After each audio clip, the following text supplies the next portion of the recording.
지난 16일 부산경실련이 정부와 부산시가 추진하는 지방균형발전 정책에 대한 평가 결과를 발표했습니다. 우리나라 지역 격차 문제에 대응하기 위해 전국의 지역균형발전 전문가들이 설문에 참여를 했는데요. 성적표 어떻게 나타났을까요? 이번 설문조사를 진행한 초의수 신라대 교수 함께합니다. 예, 어서 오십시오, 교수님. 네, 안녕하십니까. 자, 부산경실련과 교수님께서 함께 진행을 하셨는데 지역 문제 진단 및 지역 균형 발전 설문조사입니다. 일단은 배경부터 좀 들어보죠. 조사를 하게 된. 네. 우리나라는 지금 이제 초저출산이라고 해서 인구 문제가 굉장히 심각합니다. 예. 부산은 더 심각하고요. 또 급격한 고령화라든지 이제 생산 인구 감소, 잠재 성장률 저하라고 하는 정말 한국 사회 유사 이래로 예. 경험해보지 못한 이런 상태로 진행되고 있는데 한국은행 연구라든지 감사원의 연구 이런 주요한 연구들을 보면은 네. 이러한 우리나라 한국 사회의 초저출산 문제가 수도권 집중 문제에 따른 것이다 이런 진단이 많습니다. 예. 그러면은 과연 한국 사회에 이만큼 중요한 지역균형 발전 정책이 제대로 수립되고 있는가? 네. 그리고 이런 부분에 대한 효과가 확실히 있는가 네. 이런 데 대한 점검이 필요하다고 생각합니다. 그렇군요. 그런데 주로 이제 이런 내용들은 중앙정부 주도로 예. 주로 계획이 발표되다 보니까 지방정부라든지 민간 또는 전문가가 이런 정책적 점검이 필요해서 예. 이런 정책에 대한 점검을 통해 가지고 더 좋은 정책을 예. 만들어야 된다. 더 효과적인 정책을 수립해야 된다. 이런 취지라고 볼 수가 있겠습니다. 그 말씀인 즉슨은 저출산 고령화 문제로 기인한 인구 감소 문제, 그로 인한 경제 성장에 대한 지대한 영향을 미치는 부분이 더 이상은 지체할 수 없는 문제라는 위기의식도 한 몫을 했다고 이제 이해하면 그렇습니다. 되겠죠. 예. 그러면은 자, 일단 지역 불균형 얼마나 이게 정말 우리가 체감할 만큼 떨어져 있느냐. 예, 그 결과가 좀 어떻게 나왔습니까? 예, 저희가 이제 균형 있는 결과를 위해서 먼저 이제 우리나라의 지역 불균형에 따른 실태 진단을 전문가들에게 했습니다. 총 161명의 전국의 이제 전문가가 이 설문에 응했는데 굉장히 큰 규모라고 볼 수가 있겠습니다. 7점 척도로 했습니다. 왜냐하면은 너무 이제 10점 척도로 하면 극단치의 영향이 크기 때문에 7점 척도로 해보니까 우리나라의 이제 수도권의 집중 정도, 또 이 여기에 대한 폐해, 그리고 인구 문제가 얼마나 심각한가, 도농 간의 격차의 문제, 또 우리나라의 어떤 저출산 문제가 얼마나 심각한가, 그리고 이제 수도권의 집중 문제가 인구의 어떤 저출산 문제가 수도권의 집중에 따른 부분과 비수도권의 청년 유출에 의한 정도가 얼마나 심한가 이런 부분들이 이제 7점 척도에 6점 이상의 전문가들이 이런 부분에 대한 심각성이 있다 이렇게 진단을 내렸습니다. 자, 지금 7점 척도에서 6점 이상 나왔다는 것 자체가 그만큼 심각성을 방증하는 건가요? 그렇습니다. 근데 이제 또 이 자료에는 이제 자료화면은 안 나왔지만 이 지역균형 발전 정책이 우리 사회의 문제를 푸는데 얼마나 기여할 것인가 이런 부분에 다양한 설문들을 또 같이 포함을 시켰습니다. 거기에는 심각성 정도의 점수에 육박하지는 못했지만 거의 6점 이상이 되는 것도 있고 5점대 후반 정도로 지역균형 발전 정책을 잘 수립하면 우리 사회 문제를 해결할 수 있다라는 특히 그 사회 발전의 효과가 굉장히 크다. 그다음 경제 발전에 대한 효과가 크다. 특히 이런 부분의 점수가 굉장히 높게 나왔습니다. 그렇군요. 결국은 정책의 중요성이 두말하면 잔소리다라는 거 아니겠습니까? 그렇습니다. 자, 일단 정부가 추진하고 있는 지방시대 중점 추진 과제 좀 하나씩 보죠. 여기에 대한 평가는 좀 어떻게 나왔습니까?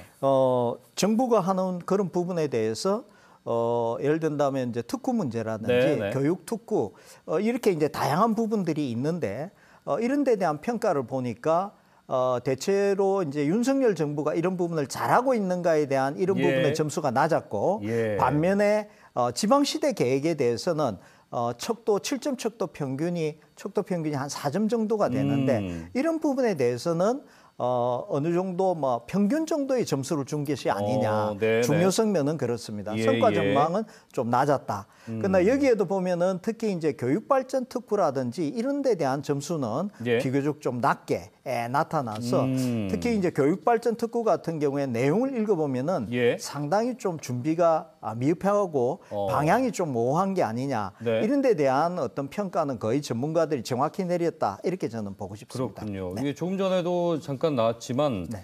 교육발전 특구 지정 운영 중요도에 대비한 성과 전망이 아주 낮았고 또 글로컬 대학 사업 추진 보면 중요도가 4점대 높은데 네, 네. 이건 또 3점 이상 나왔으면 좀 어느 정도 잘 돌아가고 있다. 그렇습니다. 그렇게 예, 우리가 좀 그렇게 체크를 해보면 될 것 평가를 같고요. 볼수 있겠습니다. 네, 네. 알겠습니다.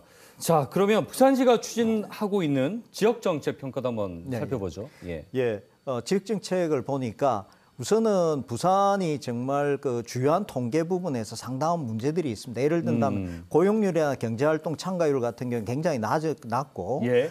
반면에 1인당 국민 총소득 같은 경우에도 전국에서 비교적 낮은 편인데 예. 이런 현실에 비해서 지역 정책을 잘하고 있느냐 이런 부분은 상당히 좀 중앙정부 이상으로 네. 굉장히 좀 박하게 나왔다 이렇게 생각을 합니다. 네. 이런 부분들은 이제 비판이 목적이 아니라 부산의 어떤 문제들을 좀 정면적으로 진단을 하고 이것을 돌파하는데 좀 더 이제 정책에 초점을 둘 필요가 있지 않느냐. 예, 예. 이번 조사 결과는 그렇다라고 저는 평가를 하고 싶습니다. 그렇군요. 네. 그러니까 정책은 있는데 부산 실정에 과연 맞게 정책이 수립되고 실행이 됐느냐에 예. 대한 부분이 이제 좀 아쉬웠기 때문에 이렇게 점수가 그렇습니다. 예를 낮은 든다면은 거잖아요. 예, 예. 경제 우리 1인당 지역 총소득 같은 경우에는 예. 세계 어느 도시나 쓰는 지표인데 이것이 17개 시도 중에서 16입니다.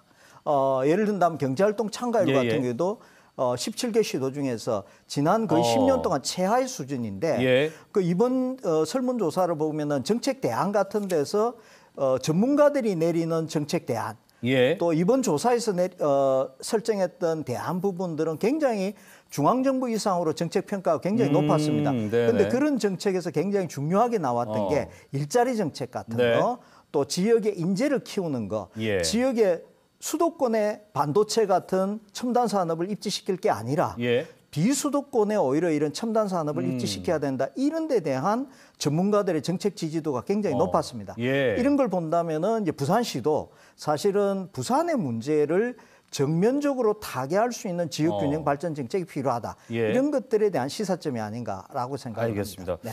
그럼에도 이제 점수가 너무 짠 거 아닌가? 이제 점수를 저희가 이제 그래프 3개를 봤는데 네네. 좀 의아해할 수도 있고 또 아쉬워할 수도 있어요. 막상 네네. 이제 우리 지역이 이렇게 좀 네. 낮게 나온 것에 대해서. 네. 그런데 하나씩 좀 보면요. 이 지역 네. 문제가 과연 지역에 국한된 것이냐, 지역의 재량으로 다 볼 것이냐, 네. 아니지 않습니까? 산업은행 문제만 보더라도 네. 사실은 뭐 정부와 시가 추진 의지가 있어도 네. 국회가 지금 발목을 잡고 있단 말이에요. 이런 네네. 부분들은 어떻게 좀 푸는 게 맞겠습니까? 저는 우선은 뭐 산업은행 이전 이런 것들도 부산 발전의 전기가 전 될 수 있다고 봅니다. 예를 든다면은 최근에 그 월드 엑스포 전후로 해서 예. 부산시가 글로벌 허브 도시 특별법 제정이라든지 그 내용을 보면은 상당히 괜찮은 내용들이 포함되어 있다. 예. 이렇게 생각을 합니다. 정치권을 통해서 푸는 것도 굉장히 중요한데 예. 저는 이런 말씀을 좀 드리고 싶습니다. 우리나라의 그 지난 20년이 안 되는 기간 동안에 경제 지형 변화를 가장 나타낸 게 뭐냐? 판교 테크노밸리 같은 것을 들 수 있습니다. 판교 신도시. 그렇습니다. 지금 뭐 그게 엄청난 엄청나죠. 발전. 그렇죠. 근데 이제 이걸 누가 주도를 했는가 하면 여러 사람의 역할이 있지만 손학규 당시 예. 한나라당 그 보수 정당의 그 노무현 그 진보 정부 하에서 네. 이것이 추진이 됐습니다. 어. 이게 저는 상당히 중요한 대목이라고 예. 보는데 그림만 좋으면은 얼마든지 우리나라의 도시 간의 어떤 지형 변화, 예. 우리나라의 어떤 성장의 허브로 저는 성장할 수 있다고 봅니다. 예. 그래서 사실은 남 탓이나 정치권 탓을 하기보다는 더 좋은 그림을 만들어서 정말 대안이 될 수 있는 정책을 저는 추진하는 게 필요하다. 저희 전문가 조사의 대안에 보면은 이러한 첨단 산업을 오히려 비수도권에 네. 입지를 시키고 대학을 중심으로 하는 지산학의 문제라든지 이런 대안들이 많이 포함되어 있다. 이런 알겠습니다. 말씀을 드리고 싶습니다. 아이디어만 좋다면 네. 사실 판교 신도시도 그 서울과 그 분당 성남 사이에 누가 그 도시를 생각을 했겠습니까? 그렇죠. 지금 만들어 놓고 보니까 기가 막힌 거죠. 예, 그게 2005년에 네. 아마 그 법이 제정이 되고 시행이 됐습니다. 네. 지금 20년이 안 된 기간이에요. 그러니까요. 예. 10년이 안 된 시간에 바꿨던 그런 성과라고. 것들을 우리가 잘 벤치마킹하고 또 귀감으로 삼아서 아이디어를 내고 서로 머리를 맞대야 된다는 말씀이시죠. 사실 뭐 지역권 누가 더 잘해야 되냐 보다는. 그렇습니다. 예. 알겠습니다. 시간이 뭐 벌써 다 돼가지고 말씀 오늘 여기까지 듣겠습니다. 고맙습니다. 네. 자, 신라대 초이수 교수와 함께 얘기 나눠봤습니다.